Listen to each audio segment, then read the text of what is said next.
Subscribe करें और bell दबाएं ताकि कोई खबर रह न जाए।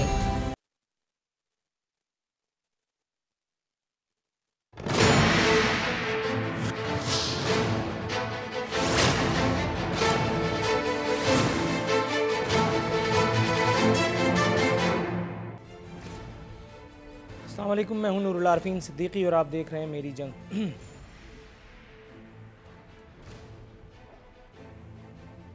आज एक और स्टोरी है जिस पर बात करना मकसूद था, लेकिन सोच रहा हूं कि बात करना फजूल ही है, क्योंकि जिस शख्सियत जिस हस्ती के बारे में ये स्टोरी है, ये कोई पहली मर्तबा नहीं है कि उसने इस किस्म का कोई गुल खिलाया और फिर उसके बाद मुकर गया। बात कर रहा हूँ शहरियार आफरीदी साहब की, जो इससे कबल भी कई मरतबा हुकूमत को, इमरान खान साहब को, तब्दीली सरकार को शर्मिंदा करा चुके हैं। लेकिन सुम्मा अल्हम्दुलिल्लाह पता नहीं कौन सी गीदड़ सिंगी इनके पास है कि अब तक इनकी वजारत नहीं छीनी गई। हालांकि मेरिट तो ये था कि ये वज़ीर तो क्या MNA भी ना होते, लेकिन बहरहाल ये मेरी हसरत है, इसका इमरान खान साहब पर असर व ज़रूरी तो नहीं। शहरियार आफरीदी साहब पश्तो में ख़िताब फरमाते हुए, वो तो मान जाइए उस उर्दू तर्जुमे का वो जो उनकी वीडियो पर चल रहा था कि चरस और अफ्यून अब मनशियात नहीं रहे। मज़ीद उन्होंने फरमाया कि हम हर साल बड़ी मकदार में मनशियात ज़ाया कर रहे हैं। गोया अब तक पाकिस्तानी कौम खसारे में थी और हमें इसे एक दिन का इंतज़ार था कि जब एक ऐसा अनमोल रतन तब्दीली सरकार का हमें खड़े होकर के एक फ़ोरम पर यह बताएगा कि अब वक्त ने करवट ले ली है और अब हम ये खसारे का सौदा मज़ीद नहीं करने वाले। साथ ही इन्होंने अपने तौर पर रोज़गार का एक ऐसा नादिर व नायाब मनसूबा, सनसनी खेज़ इंकिशाफ उसका किया है पब्लिक के लिए कि पब्लिक जो है वो दोनों हाथों से सर थाम कर, और इनको जिन अल्फाज में याद कर रही है वो यहाँ ऑन एयर तो बताए नहीं जा सकते। बता रहे हैं कि मेरे मोहतरम वज़ीर आज़म तीरा में चरस से दवा बनाने वाली फैक्ट्री के क़याम की हसरत रखते हैं। अल्लाह ताला पाकिस्तानी कौम पर रहम करे अगर जो कुछ इन्होंने कहा है वो सही है तो। जैसे ही ये वीडियो वायरल हुई है सोशल मीडिया पर, जाहिर है कि पाकिस्तान तहरीक इंसाफ के वज़ीर हैं, अगर मुकर गए तो कौन सी बड़ी बात है। और वैसे भी मैं एक शेर अक्सर सुनाया करता हूँ पाकिस्तान तहरीक इंसाफ के अनमोल रत्नों के हवाले से कि 100 किस्म के झगड़ों से बचा लेती है मुझको हर बात से ये साफ मुकर जाने की आदत। सुबह बयान दागा और उसके बाद अगले ही रोज़ ये मुकर गए। उन्होंने कहा कि ये मुखालफिन का एक झूठा प्रोपेगेंडा है और कुछ भी नहीं। दूसरी जानिब सिंध में जो है वो तब्दीली आ गई है। जी हाँ, सिंध में भी तब्दीली आ गई है। ये अलग बात कि ये तब्दीली आई वॉश के सिवा कुछ भी नहीं। कान को महज घुमा करके एक तरफ से और एक तरफ के बजाय दूसरी तरफ से पकड़ लिया गया है। नासिर हुसैन शाह जो इससे कबल सूबाई वज़ीर इत्तलात रह चुके हैं कम से कम 2 बार, एक मरतबा फिर उनके नाम क़ुराए फ़ाल निकल आया है। बिलावल साहब के विज़न के ऐन मुताबिक उसकी टोपी उसके सर, उसकी टोपी उसके सर कर दी गई है और आवाम को ये बताया गया है कि देखें जी, हम आप लोगों के लिए कितने जो है वो कंसर्न हैं कि एक वज़ीर से उसकी वज़ारत ले करके और दूसरे उस वज़ीर को दे रहे हैं जो उससे पहले भी यहाँ पे कई गुल खिला चुका है। मैं खुदा न खास्ता किसी बदउनवानी की बात नहीं कर रहा, किसी बदआमाली की बात नहीं कर रहा, लेकिन ये वही नासिर हुसैन शाह हैं जिन्हें इससे कबल भी वज़ारत इत्तलात मिली थी, जिन्हें इससे कबल भी वज़ारत ट्रांसपोर्ट मिली थी, और ये बावजूद तमाम तर बयानात के एक बस भी कराची की सड़कों पर लाने में नाकाम रहे। इस हवाले से मैंने मुतअद्दिद प्रोग्राम्स किए, बहुत सारे करंट अफेयर एंकर्स की तरह मैंने भी इस हवाले से सवालात किए, एतराज़ात उठाए, लेकिन ज़ाहिर है कि सिंध में हुकूमत जो है वो एतराज़ात को कहाँ लिफ्ट कराती है। जब वफाक में नहीं कराती तो सिंध में क्यों कराएगी। सईद गनी साहब को जो है वो उनसे वज़ारत इत्तलात ले करके और उनको महकमा तालीम और लेबर दे दिया गया है। लेबर का महकमा भी इससे पहले जो है वो नासिर हुसैन शाह साहब के पास था। एक और मज़ाक़ खेज़ तब्दीली देखने में आई है कि सुहेल अनवर सयाल साहब को जो है वो महकमा ज़कात और आबपाशी मिल गया है। खैर आप पाशी में तो करना ही क्या है, पाकिस्तान में पानी कहाँ है, जो आपका कुछ करेंगे तो पाशी तो होती रहेगी। बाकी रहेगी ज़कात। ज़कात के महकमे में जितनी खुर्द-बुर्द होती है, मैं खुदा न खास्ता किसी पर इल्ज़ाम नहीं लगा रहा, मैं एक पाकिस्तानी सियासत का चलन बता रहा हूँ, इनको ठीक लगाया गया है। ज़ाहिर है कि किसी भी वजारत में कौन सा काम करना होता है, तो ये है वो तब्दीली जो ज़ाहिर है कि इंशाअल्लाह ताला अल्लाह रब्बुल इज़्ज़त के फजल करम से, अल्लाह रब्बुल इज़्ज़त की से कभी उम्मीद है इंशाअल्लाह ताला के वजारतों की इस अदल बदल से किसी का कुछ नहीं बिगड़ना। हाँ अलबत्ता इन वज़रा का यकीनन और इनकी अगली पिछली नस्लों का शायद कुछ ना कुछ ज़रूर हो जाए। PTI की दूसरी जानिब एक और स्टोरी है कि PTI की मुराद बर आई, FIA को BRT की तहकीकात से रोक दिया गया। सुप्रीम कोर्ट ने इस हवाले से नोटिस जारी फरमा दिया है। सुप्रीम कोर्ट ने BRT मंसूबे की तमाम मुतालिका तफसीलात तलब कर ली हैं। ये बताते हुए आपको मुसरत महसूस कर रहा हूँ कि इस एक केस के ख़िलाफ़ KPK सरकार सुप्रीम कोर्ट गई थी और कहा था कि जी ये BRT मंसूबे में जो भी कुछ हो रहा है, जो भी कुछ इन्वर्टेड कॉमास में ही समझिए आप, उसके हवाले से जो तहकीकात हैं उसको रोका जाए। साफ़ चली, शफ़ाफ़ चली, और इतनी शफ़ाफ़ चली कि फिर सुप्रीम कोर्ट चली और वहाँ जा कर के उसने स्टे भी ले लिया। फ़ॉरेन फंडिंग केस, ज़ाहिर है कि इसमें क्या होना है, foreign funding case election commission में वैसे ही पेंडिंग था। ऊपर से तब्दीली सरकार, फरमा रवा वक्त मेरे मोहतरम वज़ीर-ए-आज़म जनाब इमरान अहमद ख़ान साहब, वो भी अदालत पहुंच गए हैं। उन्होंने इलेक्शन कमीशन का इख्तियार ऑलरेडी चैलेंज कर दिया है कि जी फ़ॉरेन फंडिंग केस सुनने का इख्तियार, मैंडेट इलेक्शन कमीशन को है ही नहीं। तो यूँ हमारी हुकूमत सुम्मा अल्हम्दुलिल्लाह और हमारे हुकूमती ज़ोमा, अल्लाह उन्हें बुरी नज़र से बचाए, अब मुकम्मल तौर पर महफूज रहे अवाम और अवाम पाकिस्तान, और पाकिस्तान तो उनका अल्लाह मालिक है। दूसरी जानिब पीपल्स पार्टी को ही एक बड़ा रिलीफ नसीब हुआ है। राजा परवेज़ अशरफ साबिक़ वज़ीर-ए-आज़म पाकिस्तान को एक नैब रेफरेंस केस में 4 साल की मुसलसल सुनवाइयों के बाद बरी कर दिया गया। इनके साथ बरी होने वालों में 7 आला हुक्काम भी, आला अफसरान भी शामिल हैं। ज़ाहिर है कि इस एक अहम मुकदमे से भी नैब की इन्वर्टेड कॉमास में उम्दा कारकर्दगी आया हो गई है, जिसके बारे में अदालत उज़्मा, अदालत आलिया के मुख्तलिफ बयानात मंजर आम पर आ चुके हैं, जिसमें नैब की कई मरतबा नज़र उतारी गई है कि नैब महज इल्ज़ाम तराशी, गिरफ्तारियों और उसके बाद फिर ज़मानतों पर मुंह देखने के काम आ रहा है और कुछ भी नहीं। मेरे साथ मौजूद है मोहतरमा उज़्मा कारदार लोग पाकिस्तान तहरीक इंसाफ से, कैसर अहमद शेख साहब पाकिस्तान मुस्लिम लीग नवाज़ से मेरे साथ मौजूद है, और मोहतरम करीम ख्वाजा साहब पाकिस्तान पीपल्स पार्टी की तर्जुमानी के फ़राइज़ अंजाम देंगे। तमाम मुअज़्ज़िज़ मेहमानों को अपने आज के शो में खुशामदीद कहते हुए मोहतरमा उज़्मा कारदार के पास जाऊंगा। मैडम, मुझे पता है कि सवाल मेरा कुछ भी हो, जवाब आपका वही है कि 70 सालों की ख़राबी और इमरान ख़ान साहब का विज़न, और पिछले चोर थे और उससे पिछले वाले डाकू थे, और हम जो हैं वो हाजी हैं। तो इसके अलावा अगर कुछ हो तो बताइए। सवाल तो मेरा वही है कि शहरियार आफरीदी साहब ने पहली मरतबा तो कोई ये हुकूमत को खिफ़त से और सुबकी से दो चार नहीं किया, और ये पहली मरतबा नहीं है कि वो यू टर्न ले गए। इससे पहले अल्लाह का शुक्र है सुम्मा अल्हम्दुलिल्लाह, वो तो मतलब ऊँचे पैमाने पर आपके कायदीन भी यही सब कुछ करते रहे, और उसके बाद फिर ये फतवा भी मंजर आम पर आया कि जो यू टर्न नहीं लेता वो तो लीडर ही नहीं। तो अगर इस तारीफ़ की रोशनी में देखा जाए तो फिर चर्च से दवाएं क्या, चर्च से आप जहाज़ बनाएं, चर्च से आप कश्तियाँ उड़ाएं, चर्च से तो फिर आप मतलब कुछ भी कर सकते हैं। क्या फरमाएंगी मैडम? वैसे ही चर्च के ये फ़ज़ाइल जो शहरियार आफरीदी ने बताएं, क्या इस एक इंकशाफ से पहले आपको मालूम थे?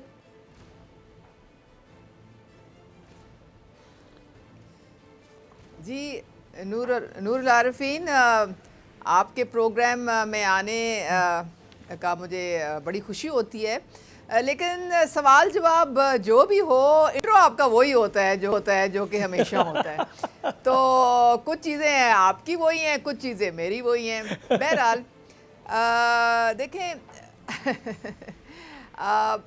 शहरियार आफरीदी के जो बयानात हैं वो उनके ख़ुद ज़िम्मेदार हैं, मिनिस्टर हैं, और उनको बिल्कुल पहले भी कुछ इस तरह की बातें उन्होंने की थी। कुरान शरीफ उठा के ये भी ले आए थे, राना सना भी ले आए थे, फिर वो स्पीकर ने दोनों कुरान शरीफ को कहा कि इनको प्लीज़ आप ले जाएं और इनकी बेतौकीरी मत करें, आपने जो अपने मामलात हैं वो ख़ुद संभालें।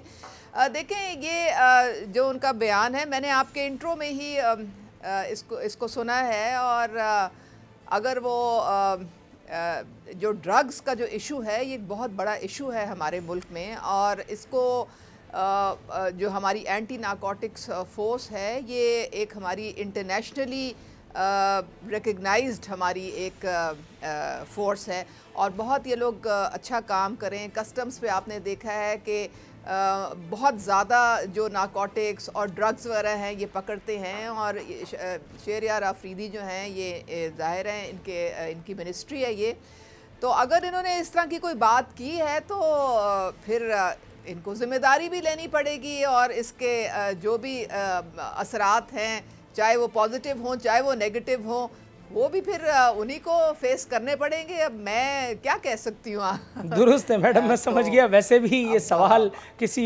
अगर हजरत से किया जाता तो ज़्यादा मुनासिब होता, लेकिन आप मेरे साथ मौजूद थी, बहरहाल एक रस्म थी तो मैंने बादल नखास्ता। थोड़ा सा एक मिनट दे दे आप, मुझे अभी याद आया कि आपने यू टर्न की बात की थी। देखिए जो प्राइम मिनिस्टर इमरान खान के जो आप यू टर्न की बात कर रहे हैं वो यू टर्न नहीं है। अगर आप एक सीधे जा रहे हैं, सामने एक दीवार आ जाती है तो आप उसमें टक्कर मारने की बजाय अगर आप डाइवर्ट करके डायरेक्शन कोई और तरीका इस्तेमाल करें, वही हल पे या सोल्यूशन पे पहुंचने का, उसे स्ट्रेटजी कहते हैं। और ये स्ट्रेटजी जो है ये हर आप देख लें कि मुल्क में और जंगों में इस्तेमाल हुई है, तो कोई अनहोनी बात नहीं है कि आप आंखें बंद करें और एक ही सिमत में चल पड़ें। आपको देखना पड़ता है कि भी उसके आपने एक पॉलिसी है, और वो पॉलिसी अगर सही काम कर रही है तो आप उसको आगे लेके चलेंगे। अगर आप देखते हैं कि उस पॉलिसी के वो असरात नहीं है जो आप चाहते हैं तो फिर आप उसको चेंज करने की चाहता हूं आपसे थोड़ा सा अगर आप तवक्कुफ़ फरमाएं। कैसर अहमद शेख साहब हुज़ूर वाला मोहतरमा ने फरमाया कि ANF हमारी एक इंटरनेशनली रिकग्नाइज्ड फोर्स है। हुज़ूर वाला ये बात मेरा ख्याल है कि अगर माजी के कॉन्टेक्स्ट में कही जाए तो शायद ज़्यादा मुनासिब होता। DG ANF वाली एपिसोड जो थी, राना सनाउल्लाह वाली एपिसोड, उसमें जो हुकूमत को अदालत में जो खिफ़त उठानी पड़ी है, मेरा नहीं ख्याल कि उसके बाद भी फिर ये बयान अब बनता है कि ANF और DG ANF और शहरयार आफरीदी और फलाना और ढिमकाना, वो सारी बातें, वो सारी क़िस्से तो मेरा ख्याल है कि वो कहानियों की किताबों में पढ़ाए जाएंगे, और फिर उसके साथ ही कहानियों में एक नाम बड़ा जली हरूफ में लिखा जाएगा, शहरयार आफरीदी, जिनका इस तरह के मुतअद्दिद वाक़यात का सुर्खील होने के बावजूद भी फैसल वावडा की तरह हुकूमत में कोई कुछ भी नहीं बिगाड़ सका।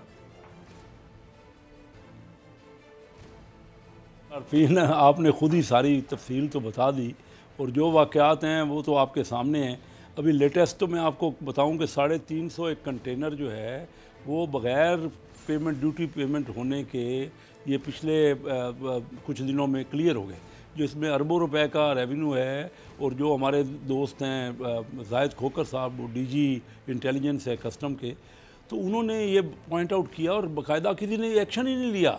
और उन्होंने जब तक लेटर नहीं लिखे, बार बार चेयरमैन FBR को नहीं बताया, तो वो तब जो उसकी इंक्वायरी शुरू हुई है। ये जो इंसाफ ये कह रहे थे कि हमने बहुत ज़्यादा यानी करप्शन को ख़त्म करना है और ये सारा इन ऑर्डर करना है, और ये उसका 350 कंटेनर का कोई रिकॉर्ड नहीं है बग़ैर किसी कस्टम की पेमेंट के। वो तो वहाँ जो वीडियो दिखाई गई उसमें से क्लियर हुआ कि वो कंटेनर निकले हैं, और उसका सारे ऑफिसर्स का तबादला करना पड़ा। और ये आपके सामने जो कोई कस्टम में मामला हुआ, तो हम तो पहले दिन से कह रहे हैं, देखिए ना, ये खान साहब खुद कहते थे कि 12-13 अरब रुपए रोज़ाना की करप्शन हो रही है, जो मेरी फिगर थी, मैंने ही बताई थी, और खान साहब ने अपने जलसों में उस फिगर को रिपीट किया है कि 10% हमारी कौमी आमदनी का करप्शन हो रहा है। तो ये ठीक करने आए थे। तो अब ये देखिए ना, ये कहते हैं नहीं जी यू टर्न जो है, हाँ करोड़ बंदों को जो नौकरी देनी थी इनका ये विजन था, और उसकी बजाय करोड़ आदमी को बेरोज़गार कर दिया है, और बिलो पॉवर्टी लाइन यानी गुर्बत, जो पहले गरीब नहीं थे वो गुर्बत की लाइन के नीचे चले गए हैं। ये यू टर्न है, और ये कोई ऐसी बात नहीं है, तो स्ट्रेटजी है। क्योंकि करोड़ आदमी को इन्होंने नौकरियां देनी थी, और करोड़ आदमी को नया गरीब कर दिया जो पहले गरीब नहीं थे, इतनी महंगाई हो गई। ये स्ट्रेटजी है। तो ये हैरान हूँ कि ऐसा असल में इनका काम ही नहीं था, इनको पता ही नहीं था। ये मुल्क गलत तौर पे ये लोगों ने इनको वोट दिए, जो मुल्क का कबाड़ा किया है, जो हमें अंधेरी गार में डाल दिया है, इसको तो अब निकलने के लिए बहुत बड़ा पीरियड चाहिए। थोड़ा सा तवक्कुफ की इस्तदा है, आपने तो अवामी पाकिस्तान के पॉलिटिकल विजन पर ही सवालिया निशान उठा दिया। आपने कहा इनको वोट ही अवाम ने गलत दिए। बहरहाल अगर अवाम ने इनको वोट गलत दिए तो पिछले अवाम को जो सुलझाया, जो आपको भी वोट मिलते रहे, जो सवाल दिखाए गए होंगे। थोड़ा सा तवक्कुफ की इस्तदा है मोहतरम साहब। सर देखिए, बात ये है कि जो सब्ज़ बाग दिखाए गए, सर अगर आप थोड़ा सा मुझे टाइम दें, आपकी इजाज़त से मैं करीम ख्वाजा साहब के पास जाना चाहूँगा। करीम Khwaja Sahab, sir sorry for kept you waiting sir. हुजूर वाला, आज मेरी खुशनसीबी है कि मेरे साथ एक मेडिकल प्रैक्टिशनर, एक डॉक्टर आपकी सूरत में मौजूद है। हुजूर, इससे पहले कि मैं आपकी पार्टी के हवाले से कुछ सवालात दागूं, सर मैं जनरल नॉलेज के लिए जानना चाहता हूं, सर ये चर्च के फ़ज़ाइल अगर आप मुझे मेडिकल की रोशनी में ज़रा थोड़ा सा समझा सकें तो फिर मैं भी अपने आप को थोड़ा सा तबर्रा करूं कि मैं आज तक कितनी बड़ी नेमत से महरूम रहा।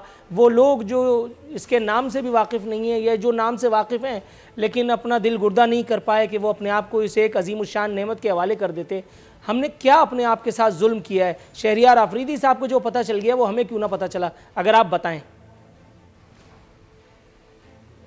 सर देखिए, जब ब्रिटिश इंडिया था तो उस वक्त एक जंग हुई थी बिटवीन चाइना और ब्रिटिश इंडिया। ब्रिटिश इंडिया ने जो ब्रिटिश जो थे वो उन्होंने बिहार और बंगाल में कुछ इलाके पर ये अफीम और ये जो है बनाकर उन्होंने जो है चाइना भेजी, जिस पर बड़ी जंग हुई।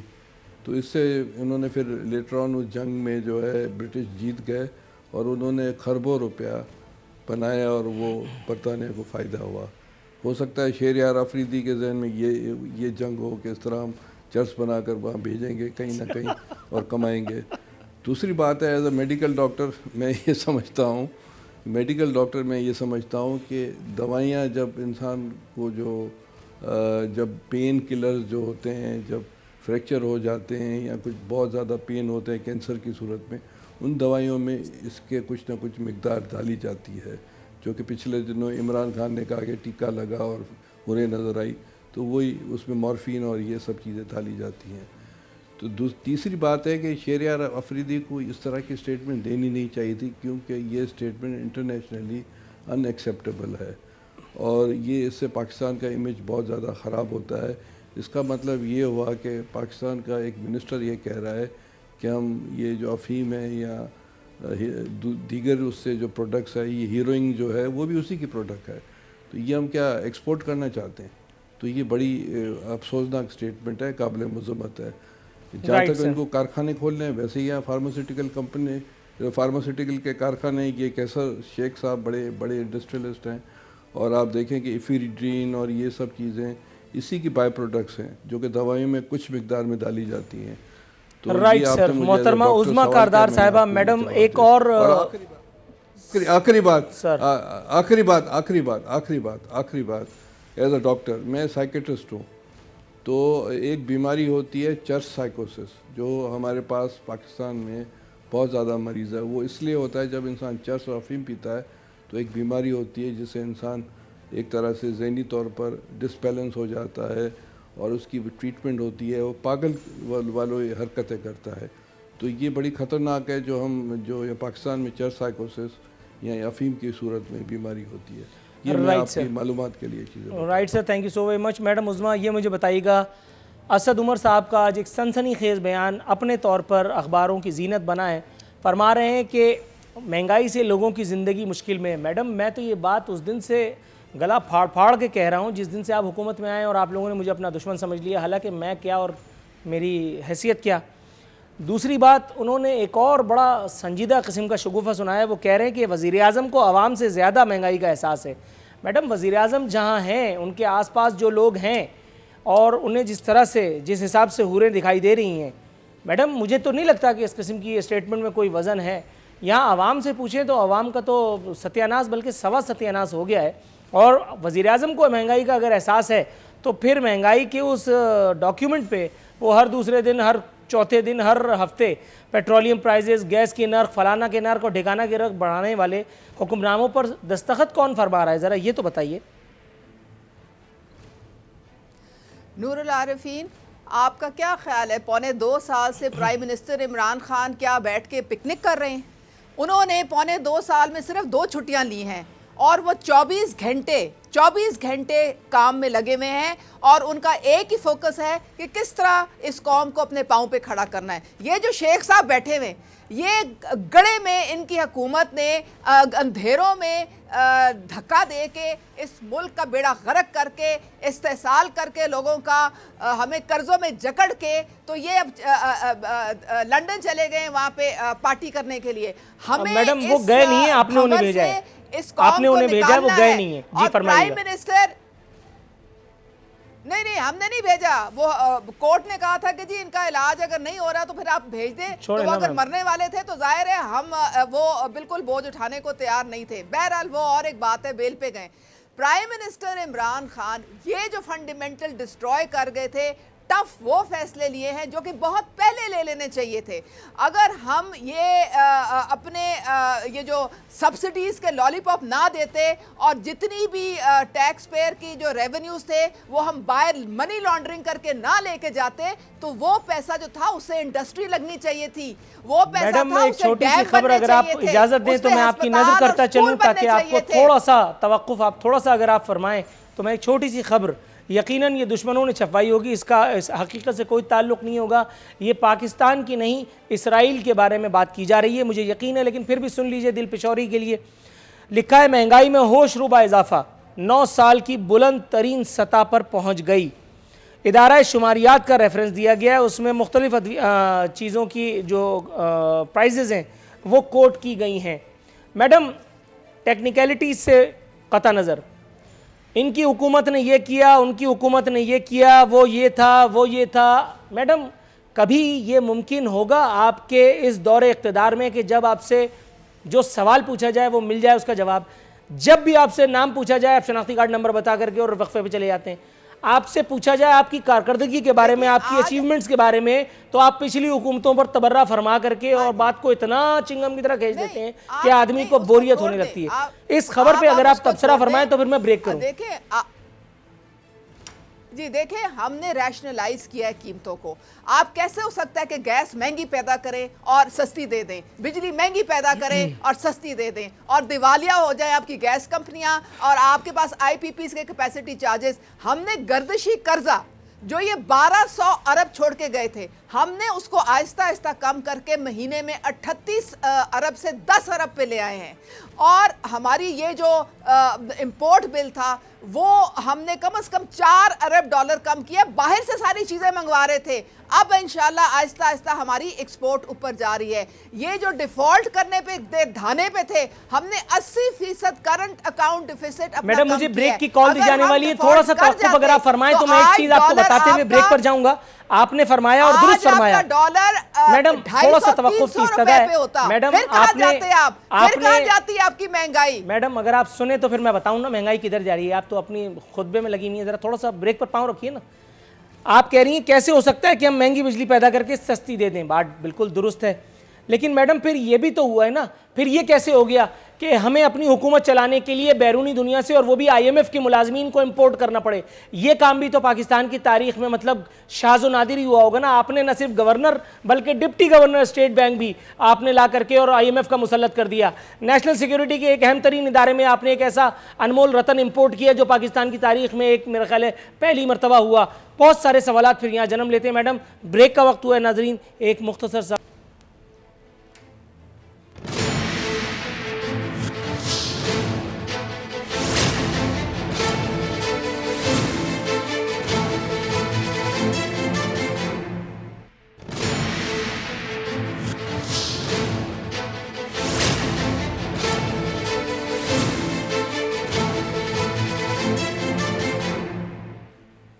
वेलकम बैक नाजरीन। बदस्तूर हमारे मेहमान हमारे साथ मौजूद हैं कैसर अहमद शेख साहब, मुशीर ख़जाना हफीज़ शेख साहब का एक चश्मकुशा बयान मेरे सामने मौजूद है। फरमाते हैं कि महंगाई, हुकूमत ने महंगाई पर काबू पाने के लिए कई इक़दाम किए हैं।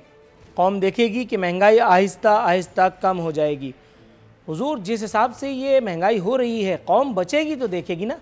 और दूसरी बात ये कि ये जो इनका अंदाज़ बेनियाजी है, अगर ये अपोजिशन में होते आपकी तरह, जाहिर है कि जिस तरह से आप लोग आहो फोगा कर रहे हैं आवाम के दुख में, उसी तरह से अपोजिशन में आकर के पहले पीपल्स पार्टी भी करती रही है, जो आज वो एक मरतबा फिर कर रही है।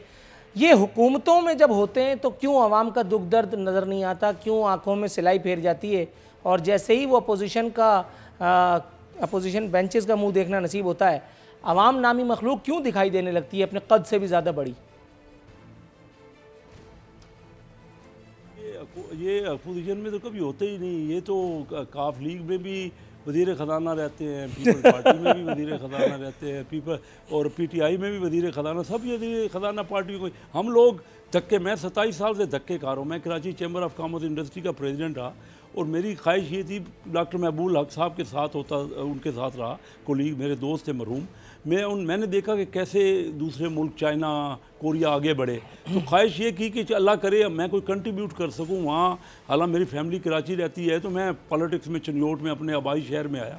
तो ये तो कभी इनको तो धक्के ना खाने हैं, इन्हों तो सीधा अगर हुकूमत चली गई तो वापस IMF पे चले जाएंगे और उधर से आ जाएंगे। हम लोग जो अवाम के पास होते हैं, जो लोगों के मसाइल को समझते हैं, जो मुआशरत को समझते हैं, जो बिज़नेस में है, मेरी फैमिली कोई 135 साल से बिज़नेस में है, और तमाम पाकिस्तान के चैम्बरों से हम प्रेसिडेंट बने मेरी फैमिली के लोग। बहरहाल वो बात अलग कर रहे हैं। मैं ये कहना चाह रहा हूँ कि ये अंदाज़ा कीजिए ना, पेट्रोल जो है, ये मैं हफीज़ शेख साहब की नज़र कर रहा हूँ एक बात, पेट्रोल पिछले 3-4 हफ्तों में दुनिया में बुरान आ गया, कम हो गया, $68 से $57 हो गया, कोई 20% कम हो गया दुनिया में जो, और इनको सस्ता मिल रहा है। और यही असद उमर जो मेरे साथ फाइनेंस कमेटी में थे, मैं चेयरमैन था, वो मेरे साथ मेंबर थे 3 साल, वो कहा करते थे कि इस लेवल पे जो आज दुनिया में पेट्रोल का रेट है, यहाँ 40 रुपये लीटर होना चाहिए पेट्रोल। ये इनकी तकरीरें हैं असद उमर साहब की। अच्छा, पेट्रोल दुनिया में 3 हफ्ते में 20% कम हो गया और इन्होंने कोई कम नहीं किया। तो इससे बड़ी डकैती और क्या हो सकती है आवाम के साथ? अगर इन हालात में सर आपको नहीं मालूम आवाम के साथ डकैती जो होती है वो क्या हो सकती है? अगर आप इजाजत दें तो मैं कर देते, मैं आपकी खिदमत में मैं एक लफ्ज़ और सिर्फ एक लफ्ज़ अगर और कह दूँ ना, अब चीनी की प्राइस, मैं क्योंकि चीनी के एरिया से हूँ, गन्ना वहीं गन्ना जो काश्तकार ज़्यादातर चनियोट से बहुत ज़्यादा गन्ने का काश्तकार होता है, तो 50 रुपये चीनी थी, वो तो हो गई 80 रुपये। अब ये अंदाज़ा कीजिए 155 अरब रुपया किन के जेब में गया है? तो ऑफिशियल फिगर है, चंद हमारे यहाँ चीनी के इंडस्ट्रियलिस्ट है, उनके और गन्ने के काश्तकार को रेट ही नहीं मिला। अभी जाके कोई बड़ा है, दुरुस्त है सर। थोड़ा सा तवक्कुफ की इस्तदा है। सेनेटर करीम ख्वाजा साहब, हुजूर वाला, बात हो रही थी डकैती की, थोड़ा सा मैंने कहा कि मैं सुबह सिंध का रुख करूँ। हुजूर वाला, सिंध में तब्दीली आ गई है। मैंने जैसे इंट्रो में कहा, इसकी टोपी उसके सर, उसकी टोपी उसके सर, तेरी वजारत मेरे सर, मेरी वजारत तेरे गले बांधी गई है, और आवाम को ये बताया जा रहा है कि वाह वाह वाह, देखो ये होता है विजन। हालांकि ये तीसरी मरतबा ये ड्रामेबाजी यहाँ विद ऑल ड्यू रिस्पेक्ट हुई है। हुजूर वाला, आवाम का जो हाल है सिंध में, लोगों को, मतलब एक मेरे पास रिपोर्ट मौजूद है, लेकिन मैं उसको ब्रेक अभी इसलिए नहीं कर रहा हूँ, ऑनेस्टली स्पीकिंग मैं उसको डिस्कस इसलिए नहीं कर रहा हूँ क्योंकि मेरी कल की स्टोरी, आज बात करना उस पर मकसूद नहीं है। सिंध में हालात बहुत ख़राब हैं। सिंध में आवाम के पास एम्बुलेंसेज अपनी मैयतें उठाने के लिए, मैं फार फ्लंग एरियाज़ की बात कर रहा हूँ, उन एरियाज़ की बात कर रहा हूँ जो आपका वोट बैंक है। मैं कराची की बात नहीं कर रहा, कराची को तो खैर छोड़ दीजिए। हुजूर, वहाँ सईद गनी से कभी महकमा फलाना लेकर के उनको महकमा ढिमकाना दे दिया जाता है, नासिर शाह से वज़ीर जंगलात का ओहदा वापस लेकर के दोबारा वज़ीर इत्तलात बना दिया जाता है। हुजूर वाला, इनको पहले वज़ीर ट्रांसपोर्ट बनाया, ये मुल्क के बड़े बड़े प्रोग्राम्स में बैठ करके ऑन एयर वादे वईद करते रहे। कराची में एक बस इनकी निगरानी में नहीं चली। ये कभी 6 महीने का टाइम देते थे, कभी 60 महीने का, कभी 600 साल का टाइम देते थे, और उसके बाद जब वही एंकर इनको दोबारा इनके प्रोग्राम की क्लिप दिखा करके इन्हें शर्मिंदा करने की अपने तौर पर नाकाम कोशिश करता था, तो ये बहुत ही फर्माबरदारी के साथ, बड़े खुशू खुजू के साथ सर झुका के कहते थे कि आप बिल्कुल ठीक कह रहे हैं। हुजूर वाला, एक ऐसे आदमी को दोबारा बल्कि तीसरी बार वजारत इत्तलात उसको तफवीज़ कर देना, सईद गनी को इधर इसको उधर, जाम इकरामुल्लाह धारीजो को एंटी करप्शन का कलमदान दे देना, सोहेल अनवर सयाल को महकमा ज़कात और आबपाशी, कैन यू बिलीव सर, ये किस लेवल का मजाक हो रहा है? नूरुल आरिफीन, ये तो गवर्नमेंट्स में महकमे तब्दील होते रहते हैं, जो पार्टी या चीफ मिनिस्टर बैठ कर फैसला करते हैं कि भाई इसको आप ये दो, इसको ये दो। ये हर जगह होता है, पंजाब में भी होता है, PTI हुकूमत में भी होता है, पीपल्स पार्टी में भी होता है, नून में भी होता है, किसी भी ये जो भी गवर्नमेंट्स होती हैं उसमें इस तरह की बात आपकी बिल्कुल दुरुस्त है। हुजूर वाला कथा कलामी की गुंजाइश निकालते हुए मैं सिर्फ ऐड कर दूं एक ज़िमनी चीज़, हुजूर वाला बिल्कुल होता है, ये हुकूमतों का वज़ीर आला का इस्तेहकाक है, ये जमहूरी एक रिवायत है। मैं सिर्फ ये पूछना चाह रहा था कि क्या इसका क्राइटेरिया मेरिट नहीं होना चाहिए? देखिए, अब नासिर शाह जो हैं या सईद गनी साहब हैं या दारेजो साहब हैं, कम से कम ये जो दो जने हैं जिनको मैं बहुत अच्छी तरह जानता हूँ, सईद गनी साहब को और अपना नासिर शाह, ये बताते खुद एक अच्छे आदमी हैं, हर जगह पहुँच जाते हैं, कोई भी शिकायत होती है तो वहाँ मौजूद होते हैं।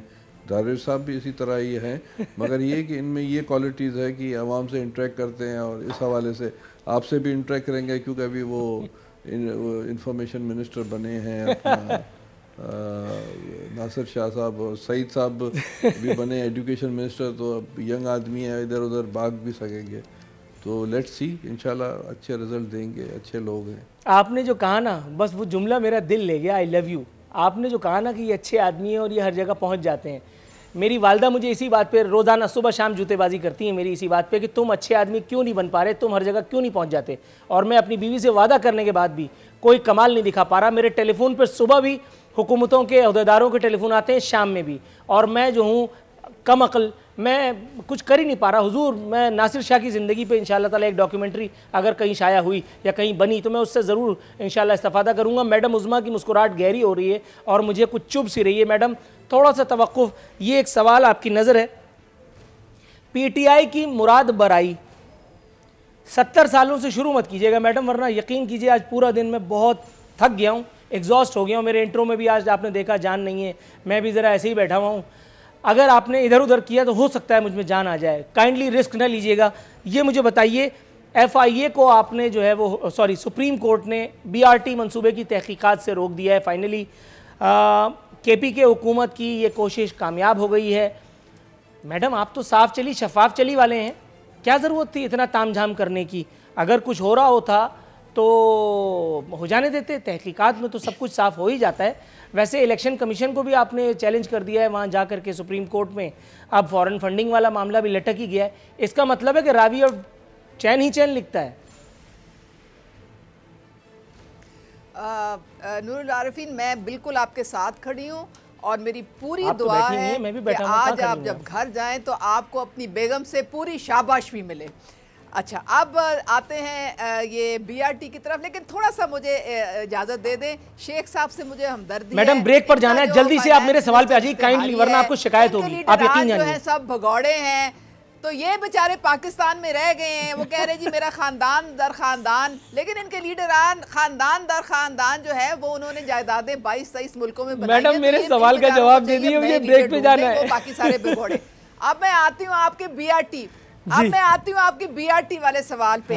देखें, ये ADP के एजेंट डेवलपमेंट बैंक इसको फाइनेंस कर रहा था प्रोजेक्ट को, और इन्होंने इसकी सारी ऑडिटिंग एक दफ़ा हो चुकी है। अब PTI की हुकूमत KP की सिर्फ इसलिए गई है सुप्रीम कोर्ट कि उन्होंने कहा है कि जी पहले ही बहुत ये डिले हो चुकी है, हम नहीं चाहते कि ये और मज़ीद तातुल इसमें पड़े, हम चाहते हैं कि मंसूबा जल्द अज जल्द उसको किसी तरीके से मुकम्मल कर लिया जाए, उसके बाद भले से आप जितनी मर्जी आप इंक्वायरीज ऑर्डर कर लें। सिर्फ इस वजह से सुप्रीम कोर्ट गए ताकि लोगों की जो ज़िंदगी है वो आसान हो जाए, वो इस मंसूबे से फ़ायदा उठाना शुरू कर दें, उसके बाद फिर आप हमारी जो मर्जी इंक्वायरीज कर लें, हम हाजिर हैं आपके। अब दूसरी आपने मुझसे सवाल पूछा फॉरेन फंडिंग का। देखिए, वहाँ हम इसलिए सुप्रीम कोर्ट गए हैं, प्राइम मिनिस्टर ने इसलिए कहा है कि आपने अकबर एस बाबर, जो कि हमारे खारिज है पार्टी से, वो मेंबर नहीं है PTI का, उसको आपने किस तरीके से स्क्रूटनी कमेटी में बिठाया है? उसको वो तो बनता ही नहीं उसका बैठना, वो तो है ही नहीं। और दूसरे, इलेक्शन कमीशन जो है वो ट्रायल कोर्ट नहीं है, ये उसकी जुरिस्डिक्शन नहीं है। तो अगर ये करना ही है केस, तो फिर इसका सारा मामला जो है वो आपके कोर्ट्स में, सुप्रीम कोर्ट में आए या जो भी आपके हायर। राइट मैम, आपका नुक्ता कन्वे हो गया, लेकिन अनफॉर्चुनेटली यहाँ ब्रेक की सदा लगा दी गई है। मुझे एक छोटे जाना है, वक्फे से वापस आएंगे तो इंशाल्लाह अपने प्रोग्राम को किसी और मंजिल की जानिब लेकर जाने की कोशिश करेंगे।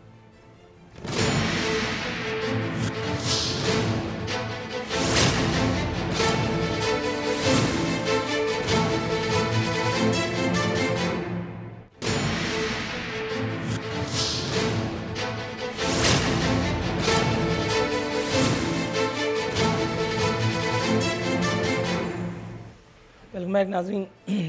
प्रोग्राम के इख्तितामी लम्हात आन पहुँचे। कैसर शेख साहब हुजूर वाला मरियम औरंगज़ेब साहिबा का कहना है कि इमरान खान को हूरें और अवाम को मौत के फरिश्ते नज़र आ रहे हैं। हुजूर वाला अवाम को नवाज़ शरीफ साहब भी माशाल्लाह, अल्लाह उन्हें सेहत व ज़िंदगी अता फरमाए, माशाल्लाह भले चंगे घूमते फिरते नज़र आ रहे हैं। कहाँ वो मेडिकल रिपोर्ट जिनमें बताया जा रहा था कि ये खड़ा इजराइल बस अब ले ही जाने वाला है, और उसके बाद फिर कोई डॉक्टर अदनान टार्जन बन करके आए और उन्होंने कहा खबरदार अगर कोई ऐसी हरकत की तो। उसके बाद फिर एक मेडिकल एनआरओ जारी होता है, वो भी जाहिर है किसने किया किससे करवाया वो भी सब जानते हैं, डिटेल में पढ़े बगैर सर, क्योंकि वक्त कम है। नवाज़ शरीफ साहब ने उड़ान भरी और वो माशाल्लाह साथ खैर व आफियत चले गए। जब फिर दोबारा हुकूमत संभालनी होगी उसके बाद फिर कोई एनआरओ तश्कील दिया जाएगा नए सिरे से, फिर वो आ जाएंगे, फिर इंशाल्लाह वज़ीर आज़म वज़ीर आला वगैरह बना देंगे उनको। तो मतलब हम ही रह गए, मतलब ये सब कुछ करने के लिए, सब कुछ झेलने के लिए। आप लोग सिर्फ हुकूमतें करेंगे, चाय बिस्किट खाएंगे और हम लोग सवाल पूछते रहेंगे, और हम लोग सिर्फ सवाल ही पूछेंगे, जवाब कब मिलता है? नूर अल-अरफीन, मैं उस पर आता हूँ। सिर्फ एक बात, ये ज़्यादती आप कह रहे हैं जो आप इनको कह रहे हैं ना कि 1.5 साल, इनको तो सिखाया यही गया था कि 5 साल अगर बजट का खसारा है तो ये कहो कि नून लीग की वजह से। इन्होंने 5 साल तक ये कहना था, अगर आमदनी नहीं हो रही यानी टैक्स नहीं हो रहे तो यही कहो कि नून लीग की वजह से। अगर स्ट्राइक हो रही है, लोग कहते हैं, बिजनेसमैन कह रहा है कि शनाख्ती कार्ड हम नहीं देंगे इनका ख्याल है कि नून लीग की वजह। 5 साल इन्होंने यही बातें करनी थी। अगर हाईएस्ट हो गया है, जो महंगाई हो गई है, तो वो भी नून भी। आप तो 1.5 साल बाद इनको रोक रहे हैं। हैविंग सेड दिस, आपके सवाल पे आता हूँ। मियाँ नवाज़ शरीफ साहब की तो लेटेस्ट पूरी डिटेल्ड उन्होंने सफारत खाना से इंडोर्स करवा के, कोर्ट में केस है, कोर्ट के मामलात हैं, कोर्ट में भेज दिए। अगर कोई इतराज़ है तो कोर्ट करे ना, बिल्कुल करे। इनको पंजाब गवर्नमेंट करे, पंजाब गवर्नमेंट के पास था ना सबसे पहले कि उनको इजाज़त दें कि नहीं। अगर कोई उनको एक्सटेंशन देनी है तो पंजाब गवर्नमेंट को इतराज़ करना चाहिए। अभी तक तो पंजाब गवर्नमेंट जो पीटीआई की है वो ही कह देना कि वो वापस आ जाएं, कह देना। वो तो अभी, क्योंकि कोर्ट ने, आपको तो याद होगा ना, कोर्ट ने पंजाब गवर्नमेंट को कहा था कि आप इसको एक्सटेंड कर सकते हैं। बिल्कुल उनका राइट है, रिपोर्ट सारी उनकी डिटेल्स पहुंच गई हैं। वो अभी तक अपनी तशख़ीस करवा रहे हैं, इलाज करवा रहे हैं। इंशाल्लाह जल्द ठीक हो के, मैं यकीन आपको दिलाता हूँ कि मियाँ नवाज़ शरीफ जैसा लीडर, उन्होंने कमिटमेंट किया, वो ज़रूर वापस आएंगे। और मियाँ शहबाज शरीफ साहब, पहले तो आप कहते थे कि वो करें जो केस है, एक्सप्रेस ने जो उनके ख़िलाफ़ कहा था, आप सब कहते थे वो केस क्यों नहीं करते। अब उन्होंने पूरे एविडेंस के साथ, कुछ टाइम उनको लगा, उन्होंने यूके में अपना केस दे दिया, कोर्ट में पेश कर दिया। अब आप बजाय इसके कहने के आप कहते हैं ये वापस क्यों नहीं आ रहे। कुछ ना कुछ तो पाकिस्तान की बेइज्जती हुई है ना। ये एक बहुत बड़ा इल्ज़ाम लगा था मियाँ शहबाज शरीफ साहब पे, उन्होंने उसको पूरा कोर्ट में अपनी हक़ इज़्ज़त का दावा कर दिया है। तो कुछ ना कुछ तो एविडेंस बनाने में, वकीलों से डिस्कस करने में एक बड़ी डिटेल केस होता है। तो ये, लेकिन इनको आप ये पाबंद ना करें। इन्होंने 5 साल तक यही कहते रहना, इनका अपना कोई परफॉर्मेंस नहीं है। ये अपने बारे में बताएं ना, पीटीआई को कुछ किया है तो वो बता दें कि क्या किया है। 20% महंगाई हो गई है खाने पीने की चीज़ों में, जो पाकिस्तान की तारीख का हाईएस्ट है। अब आप बताइएगा। और बजट खसारा, आप सुन रहे हैं मेरी बात, 9.4% तो हो गया है बजट खसारा, 9.4%, जो पाकिस्तान की तारीख का हाईएस्ट है। ये भी दुरुस्त है हुजूर वाला। करीम ख्वाजा साहब, सर बस प्रोग्राम इख्तितामी लम्हात की जानिब बढ़ रहा है। सर ये मुझे बताएं, सिंध हुकूमत दरपेश चैलेंजेस से कता नज़र इस वक्त भी आईजी खेलने में लगी हुई है। आईजी है कि जा के नहीं दे रहा, वज़ीर आला है कि मान के नहीं दे रहा, इमरान खान साहब हैं कि नए आईजी को के ऊपर मान करके नहीं दे रहे। सर ये ऊँट किस करवट बैठेगा, और उस वक्त तक सिंध में गवर्नेंस जो है उसका सफ़र क्यों स्टैंड स्टिल पे है? सिंध में जो मामलात हैं वो धर्म बरम हैं, इस तरफ क्यों हुक्मरानों की तवज्जो नहीं है? देखें, जो इंसान चुन कर आता है शुरू से लेकर, तो उसके मर्ज़ी के अपने ऑफिसर्स लेकर आता है। अगर ऑफिसर्स काम नहीं करते हैं, मुतमईन नहीं होते, चेंज करते हैं। अब आप देखें केपी में इन्होंने 3-4 आईजी चेंज किए, पंजाब में 3-4 चेंज किए, फेडरल जो है गवर्नमेंट, फेडरल इस्लामाबाद में इन्होंने 3-4 किए। ऑफिसर्स, सेक्रेटरीज़, वो पता नहीं ज़ारीना कहते हैं कि वो एक पीर हुक्म करता है कि वो चेंज करते रहते हैं। अब जहाँ तक सिंध हुकूमत का ताल्लुक़ है तो ये हमारी स्वाबदीद है जो हमने इस्तेमाल की है, प्राइम मिनिस्टर यहाँ बैठकर हाँ करके फिर इस्लामाबाद में फिर गया। तो अब ये हम क्या कह सकते हैं। नेचुरली हमने लेटर्स लिखे हैं और अदालतों में भी जा सकते हैं क्योंकि हमारा कानूनी और कॉन्स्टिट्यूशनल राइट है।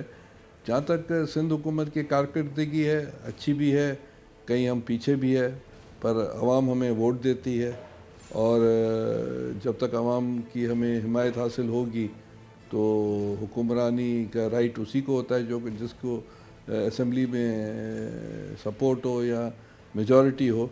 तो हमने सिंध में अच्छे काम भी किए हैं और बहुत सी चीज़ों में बेहतरी की ज़रूरत है जो कि हम कोशिश कर रहे हैं कि बेहतरी हो, वरना इलेक्शंस में आवाम हमें जो है कॉर्नर कर देगी। ये सारी दुनिया का सिस्टम है, कांग्रेस का भी यही हुआ। तो हम कोशिश कर रहे हैं कि न सिर्फ सिंध पर पाकिस्तान में जो हमारी खोई हुई जो राइट सर, अपने तमाम मौजूद मेहमानों को शो में शिरकत पर एक मरतबा फिर उनका शुक्रिया अदा करते हुए यहाँ मैं साइन ऑफ करूँगा। नाज़रीन, ये था कल इंशाअल्लाह ताला बशर्ते ज़िंदगी एक मरतबा फिर हाज़िर खिदमत होंगे। नूरुल आरफीन सिद्दीकी और हमारे प्रोग्राम की टीम को इजाज़त दीजिए। फ़ी अमान अल्लाह।